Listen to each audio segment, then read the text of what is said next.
Playing the guitar is all about vibrations. The guitar uses vibrating strings to generate the tones that the audience hears. Strings under tension vibrate at a specific frequency or pitch. So if the song that you're hearing is in tune, it's because those guitar strings are vibrating correctly.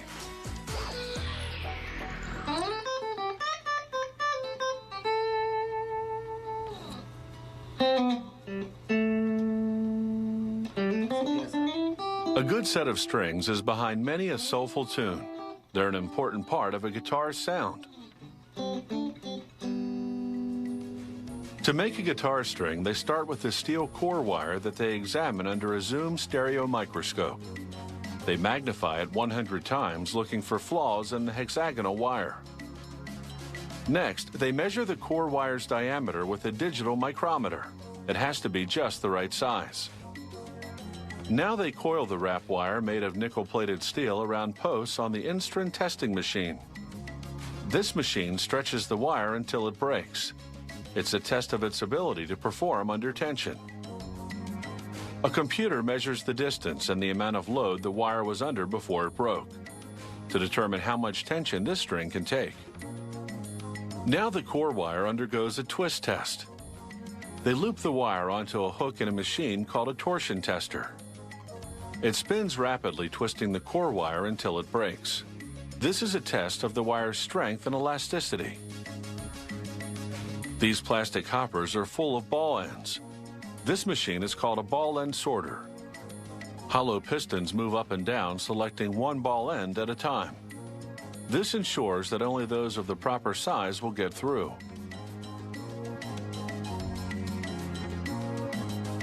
The ball ends shoot out of the pistons into a bucket underneath. From here, they'll go to the core string machine.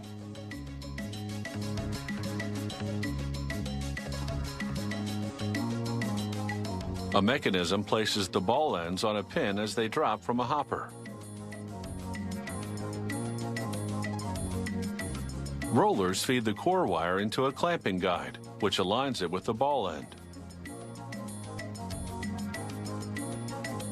Then the pin spins, twisting the wire into a neat loop around the ball end. This is the twisting action in slow motion.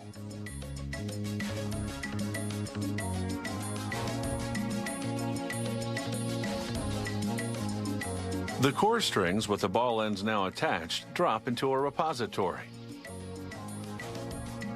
Then a worker hooks a ball end with its core wire onto the string winder, and he loops bronze wrap wire around the core wire. A string winding carriage guides the bronze wire down the length of the core wire as it wraps around. The electrically powered winder spins the core wire, and it's that action that grabs the wrap wire, as the carriage ensures that it gets wrapped neatly. Computerized sensors monitor the speed that the string is wound at, as well as the tension. The winder applies a critical amount of tension as it wraps the bronze wiring around the core.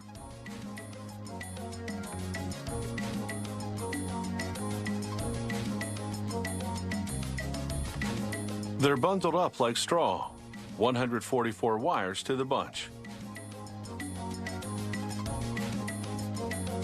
Guitar strings are also made from nylon. They hook the nylon core material onto a winder, pulling it down from a big spool.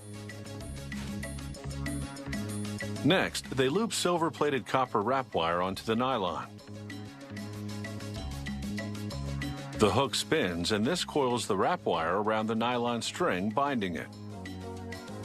Again, a carriage system run by an electric motor ensures that everything falls into place.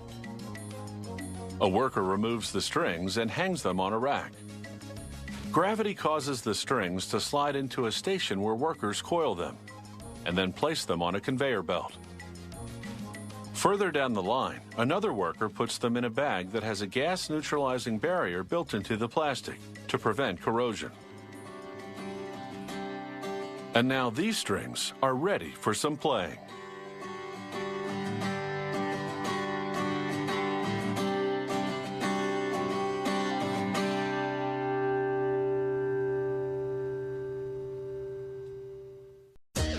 For a century, there have been machines to give us gumballs.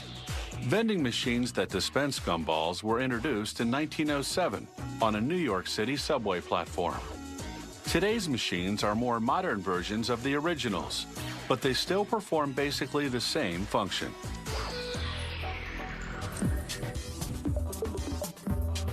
The gumball machine is all about instant gratification. Insert a coin, turn a handle, and out comes the merchandise. To make a gumball machine, a designer first sketches out the exact proportions. Then a worker ladles molten zinc into a holding furnace, where a steel plunger pushes the metal through a die that forms a gumball machine base. A mechanical claw removes the newly shaped base from the die and places it on a conveyor belt to cool. A similar die shapes the coin mechanism handle and drive gears. A worker places a braided hose with a natural gas flame under a mold that will shape the gumball dispensing chute. He pours piping hot liquid aluminum into the mold. The flame below warms the mold enough to prevent condensation, which would ruin the shape. But the mold is still cooler than the aluminum, and that allows it to solidify into a chute shape in seconds. Now, using a punch press, a worker trims the waste away from the lid for the gumball machine. They also trim the front plate of the coin mechanism using a similar press.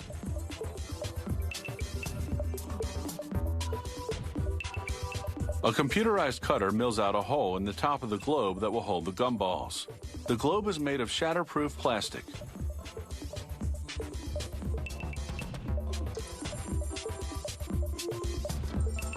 At another station, they press the base of the gumball machine against a cloth-covered buffing wheel to give it a shine.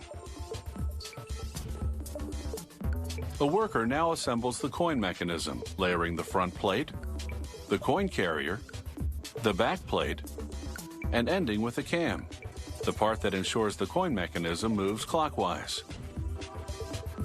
She screws it tightly together, then inserts the handle on the front plate.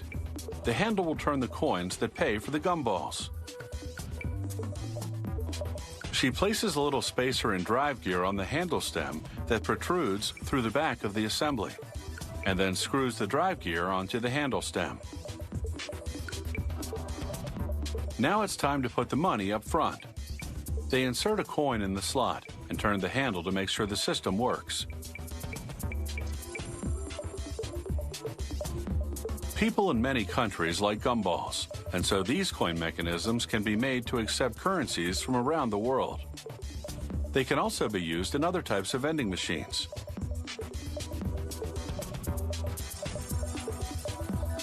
Now they spray powder paint onto the lids, giving them a coating that's almost a 1/16 of an inch thick. They bake the paint onto the lids at 400 degrees Fahrenheit for 25 minutes. Now it's time to put all the pieces together. They place the dispensing wheels in hoppers, then cover them with a part that stops free gumballs from spilling out. The next part is the adapter ring, and the plastic globes fit on top of them. They place aluminum rings on top of the globes. Then they slide 2 side rods through the top rings down into the bottom of the globes. They screw them down very tightly, and then they set the assembly aside. Now they place plastic bodies on bases and install the chute doors on the front.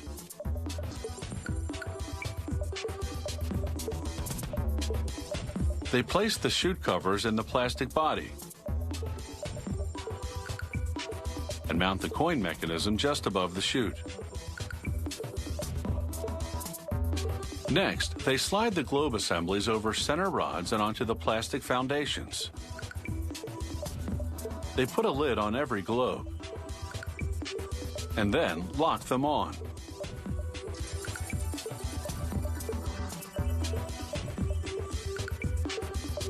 And now we're at the vending part of the story. Gumball, anyone? The world of saws is made up of many marvelous tools. Big saws and jigsaws, hand saws and band saws, back saws and hacksaws. They all have their specific purpose. Hacksaws are chiefly for cutting metal or other tough materials. So what keeps hacksaws on the cutting edge?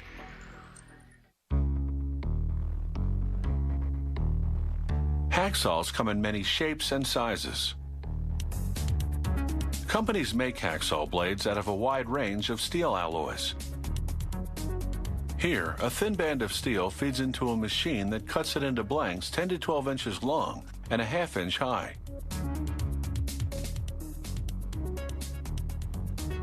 Workers load 300 blanks at a time into a jig.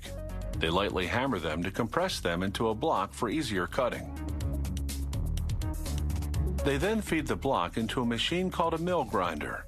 It cuts teeth into the upper side of the blanks. A water-based lubricant washes away the metal particles.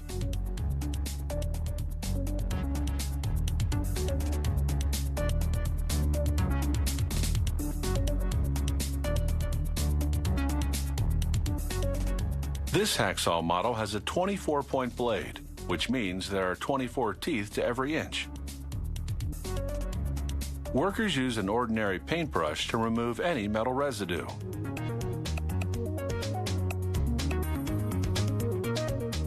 The quality control department inspects each blade for flaws. Then it's off to the next phase. Next, a separator detaches each of the 300 blades, aligns them, then sends them through a setting machine.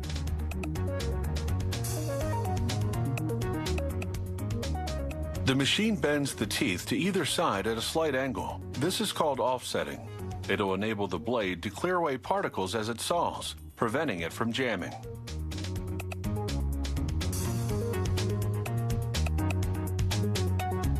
Now it's time to harden the teeth. The factory does this by heat treating the metal. A worm gear aligns the blades to enter a heating coil.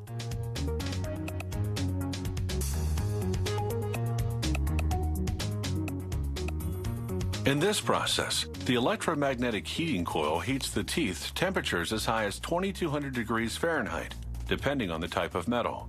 This takes no more than 2 seconds. After the blades exit the heating coil, the surrounding air cools them down over the next several hours. This phase is called air quenching. The blades are now ready for printing. An offset printing press applies ink to raised lettering on a cylinder. That cylinder transfers the ink to strips mounted on another cylinder. These strips then print the company name, the blade length, and the number of teeth per inch on the side of the blades. Now a machine inserts the blades in groups of 5 into slots called fingers. The fingers rotate the blades and place them on a conveyor belt.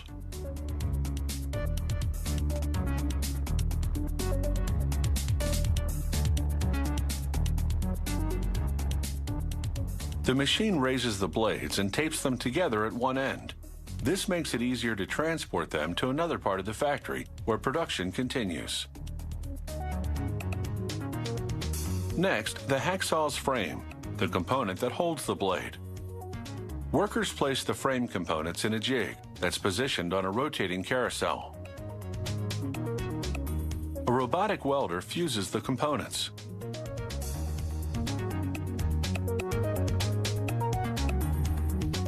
A press punches 3 holes in the handle for attaching a foam or plastic grip. Workers fit the 2 halves of the grip in a sonic welder that fuses them using high-frequency sound waves. The sound waves create friction at the seam. This generates enough heat to melt the parts together. Now the frame is ready for the blade. An automatic device tightens a wing nut to put tension on the blade. A final quality control check. With each randomly selected blade, the testing machine cuts through a block of stainless steel. The machine performs this test 6 times per blade. Then the computer calculates the average number of strokes. If the average falls within the norms for this particular model, the batch gets the thumbs up.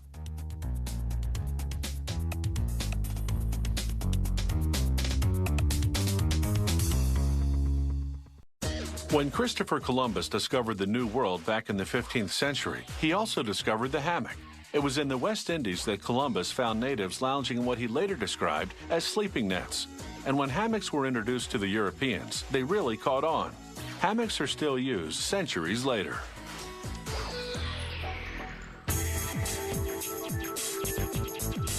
Hammocks were once called hammocks because they were woven with fibers from the hammock tree. Today, they're made of braided polyester.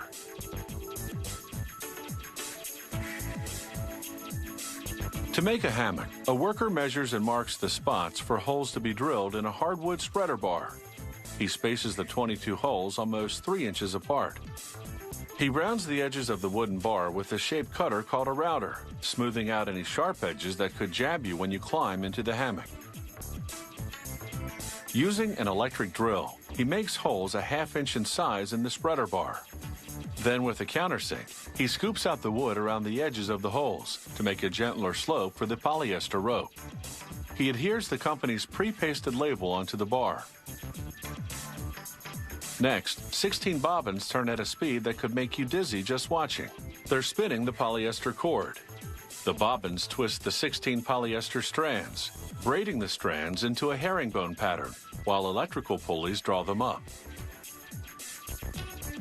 The pulleys drop the cord in a drum.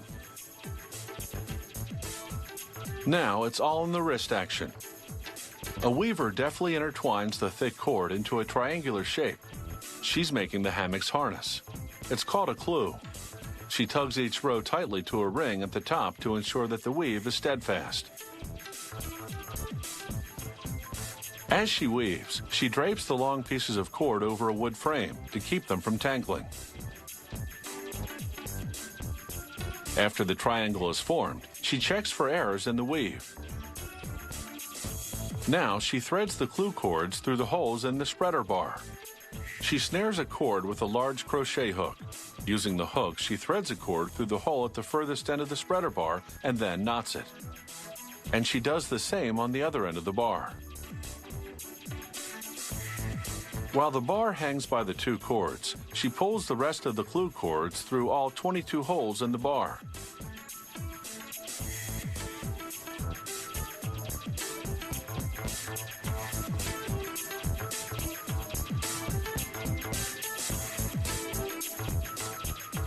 Next, she positions the spreader bar under a guide bar to ensure everything's level. And she knots the rest of the cords tightly onto the underside of the spreader bar. It's a critical step. If there's any slack in the clew, the yarn will stretch and the hammock will be misshapen.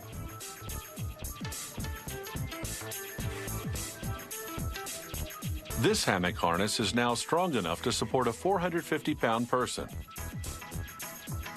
Next, she uses a 10-foot-long cord to make a chain of small links by pulling each link through the previous one. The top of the chain rope hangs from a hook stabilizing it and allowing the weaver to quickly turn the simple cord into an intricate-looking chain. Now she hooks each end of the chain onto pins on a loom. She weaves another cord into the chain, threading it with a crochet hook. She makes one loop in about every 6th length in the chain rope, and she hooks that cord onto the same pin as the chain. There's no rest for the hammock weaver.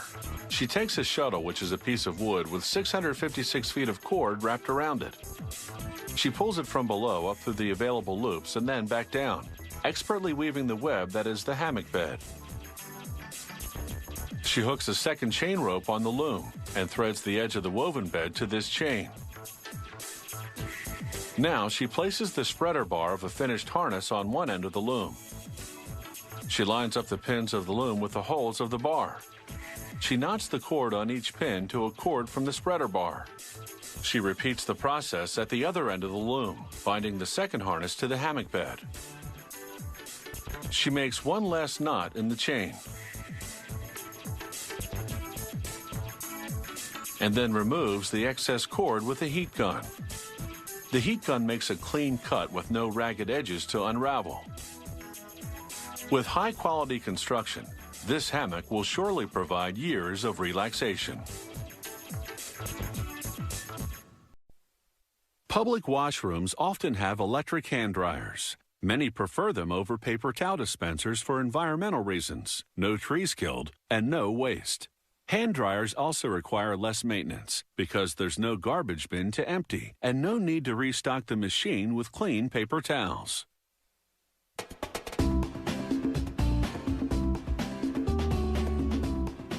This new generation model dries hands in 10 seconds and uses 80% less energy than conventional hand dryers.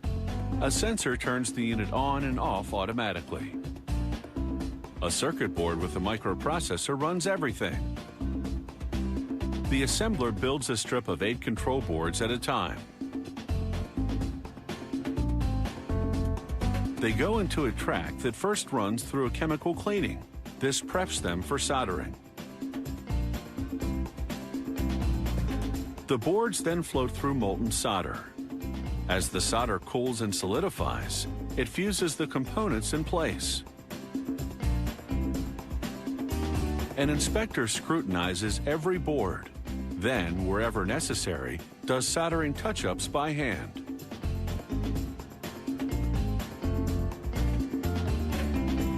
Finally, they separate the 8 control boards.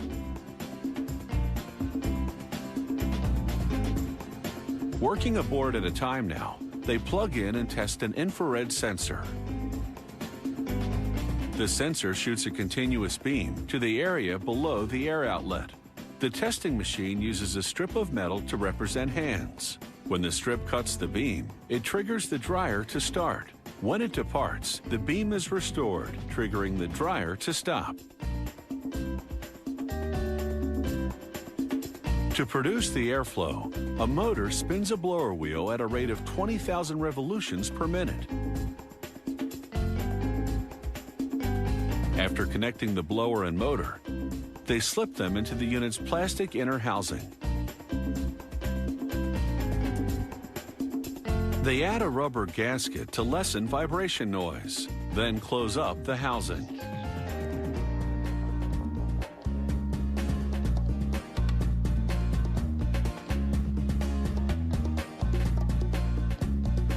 Next comes this electrical heating element. Its coils will heat the air as it passes. After applying mandatory electrical warning stickers, they install the circuit board on a mounting bracket, then connect the bracket to the housing. Then they connect the wires coming from the heating element and the motor to the control board. Now they send the unit to the testing area for quite literally a dry run. They make sure it turns on and off properly. They check the blowing force, the air temperature, the voltage. Elsewhere in the factory, they work on the hand dryer's outer housing. It's cast from zinc. After it comes out of the mold, they polish it with a buffing wheel to prep the surface for painting or chrome plating.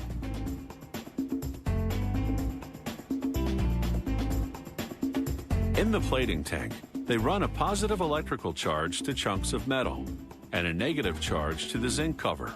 This draws metal particles through the water like a magnet onto the surface of the cover in a thorough and even layer. For this model, they first plate the cover in copper, then nickel, then chrome. The underlay metals are required for the chrome to adhere. Once the plating's done, they clean the cover. Apply an arrow sticker pointing to the air outlet.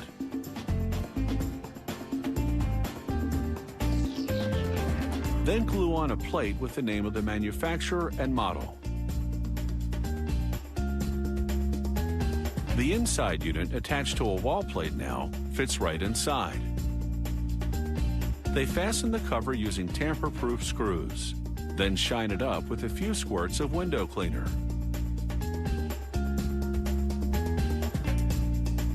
These hand dryers come in a wide range of finishes, letting you dry your hands in style.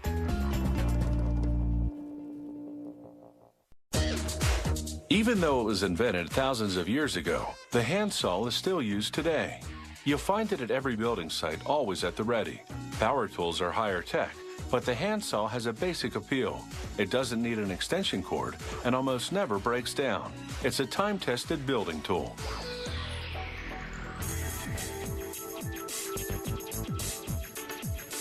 Handsaws come in many sizes. To make them, a machine uncoils steel and draws it into a mechanized punch. The punch works at a blurring speed to cut teeth in the steel, 140 notches per minute. Here it is in slow motion. It makes 2 cuts for each sawtooth.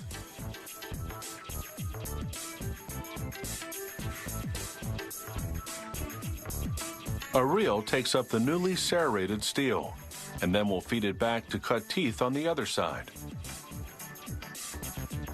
Next, a finger-like device unrolls the steel and pushes it to automated jaws.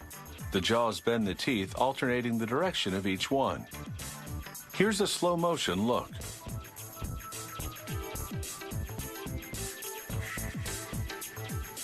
This is called setting the teeth, and it will allow the handsaw to operate smoothly.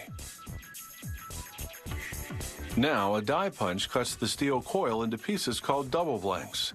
Double because 2 saw blades will be made from them. The die also makes holes in one end of the double blank for attaching handles. They feed the double blanks to a shear machine. A long blade descends and cuts it in half on the diagonal, making 2 saw blades.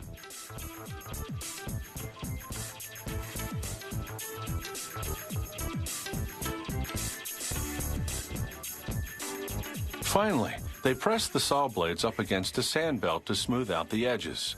This is called deburring. Here they're making a higher-end saw blade. They flush a piece of steel with coolant as a machine plunge grinds it to make teeth. This method is more time-consuming but results in a superior tool. Again, they set the teeth. But this time, mechanical jaws do the job, a blade at a time, rather than working on one long coil of steel.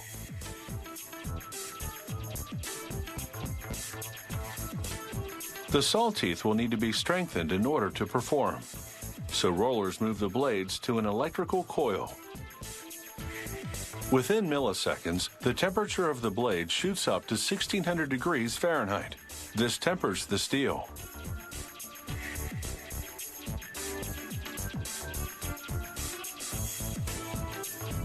The blades drop off the conveyor into a bin.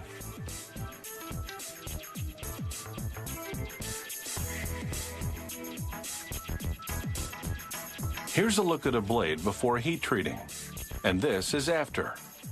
The black burn line is a sign this saw can take the pressure. A conveyor wheel dunks them in a pool of clear protectant. This will keep them looking shiny. When they're dry, the blades undergo a trademark technique. They place one on a table. It rises and a squeegee silkscreens the company name onto it.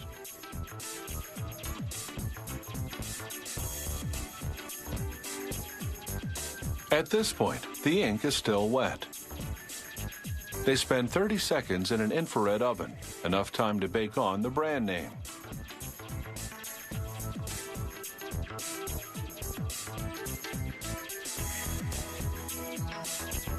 They slide cardboard sleeves over the blades. And now it's time to attach the handle. A worker fits 2 plastic parts together and places them on a carousel.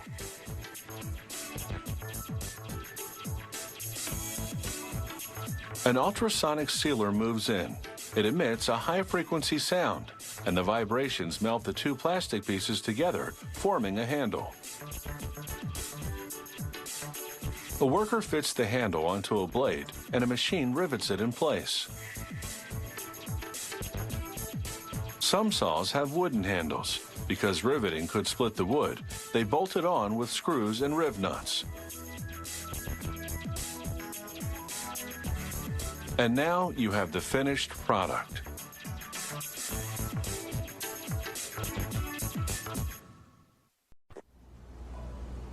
A pen set is a classic gift for any occasion, be it a birthday, graduation, or promotion. We're not talking pens of the inexpensive ballpoint variety, but rather those Cadillac models in sleek metal or sumptuous wood.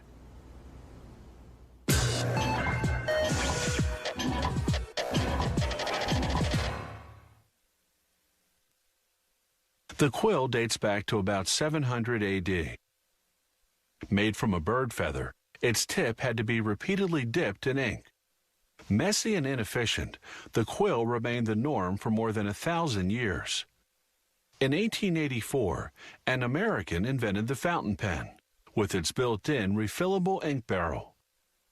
But the true revolution came with the no-fuss ballpoint pen patented by two Hungarian brothers in 1938.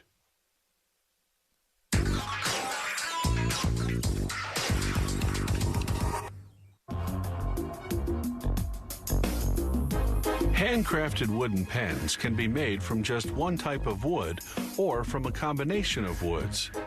This artisan uses some 50 different kinds, ranging from domestic maple and oak to imported rosewood, ebony, olive wood, and purple heart.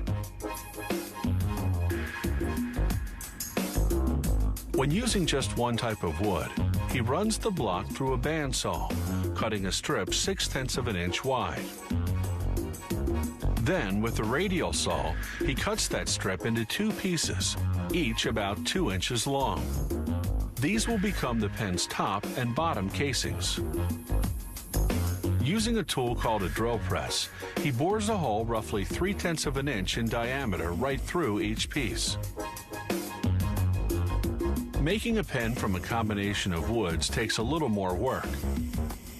Instead of using a block of solid wood, he constructs a block by gluing together thin planks of contrasting woods. Once the glue dries, he uses a wood planer to remove the excess and smooth out the sides. Then, just as he did for the single wood pen, he cuts the block into strips 6/10 of an inch wide. This time he slices diagonally, so that each strip showcases the multiple woods. Again, he cuts pieces for the top and bottom casings, then drills a hole through them. From this point on, whether he's using one or more woods, the process is the same. He coats 2 brass tubes with glue and inserts one in each casing. A few drops of water are added to expand the adhesive into any gaps between the tube and surrounding wood. These brass tubes will house the pen's mechanism. The glue takes about an hour to dry. Then he uses what's called a hand mill to square all the angles and remove the excess glue.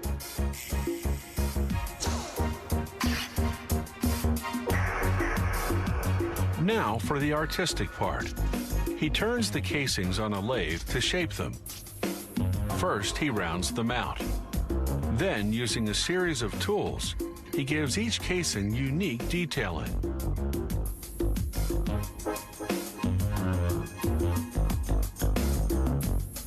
He highlights the grooves by using the heat that friction generates to burn them dark.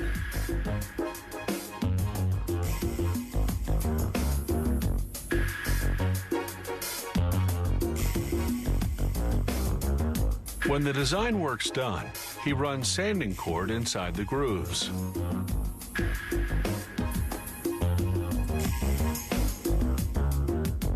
Then he sands the surface 3 times with progressively finer sandpaper. To protect the wood, he varnishes the casings with 4 coats of hardwood floor varnish, sanding between each application. When the last coat dries, he can assemble the pen starting with the tip.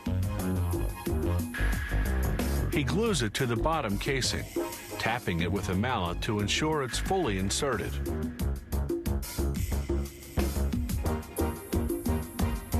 The tip is made of titanium, a very resilient metal. Next comes the clip, also made of titanium. He glues it into the top casing. Finally, using a vise, he forces in the pen's mechanism. The mechanism houses a replaceable ink cartridge. A titanium ring joins the two casings. As an added touch, the pen can be personalized with an engraved clip. And the gift box can bear the recipient's name or a corporate logo.